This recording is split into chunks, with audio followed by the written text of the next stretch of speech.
what is one simple tool that you can start to processing emotions in a healthy way? The first simple, free, and available on the spot, unless you have an oxygen tank, is your breath. Okay. Most I've noticed in my students and people I've worked with that have cancer, have had cancer, going through very challenging trauma through that process, tend to forget how important the breath is. And so when we stop the commotion, the chaos that's out here, not in your brain, the chaos that surrounds you, and you say, I'm just going to stop and go sit somewhere and be silent. Start just taking a deep breath. And I mean, even to the hum of maybe your air conditioning or your fan or the birds outside, whatever noise is around you. And you'll start to pick up on the sensitivity of your hearing, your sight, and your feelings.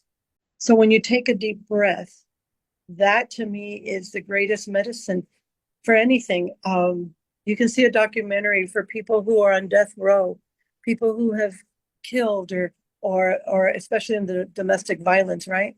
You see the beautiful pictures on the walls, all the family pictures. You look so happy. But in one instance, because someone did not just take a breath and stop to think, what am I doing? Why am I doing this? Right? To somebody else could just change your whole life. So when it's about you and your emotions, just stop and take a breath and tell yourself, I'm okay. Look around. I'm safe. No one's going to jump in my window right now. There aren't people outside with guns. And in this world today, the way when you watch the news and you see all the current events, it seems like the world is falling apart. It can create a lot more anxiety and fears of the future. So just sit with yourself and breathe. And what would that breath, because I went and had a massage and my girlfriend's like, that's your breath.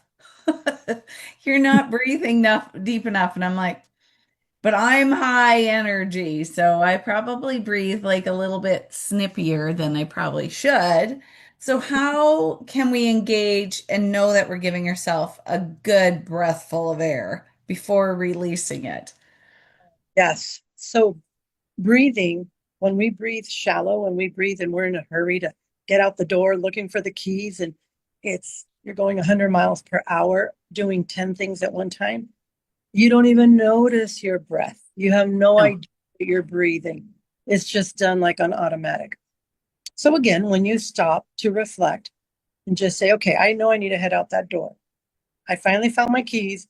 I have my juice in my hand or whatever, my wallet. Stop and just take a deep breath through your nose and out through the mouth. And it needs to be a conscious deep breath. You don't have to act like, oh my gosh, that kind of deep breath. Just sometimes you can even do such a deep breath sitting, I don't know, in a waiting room or in an elevator, wherever you live.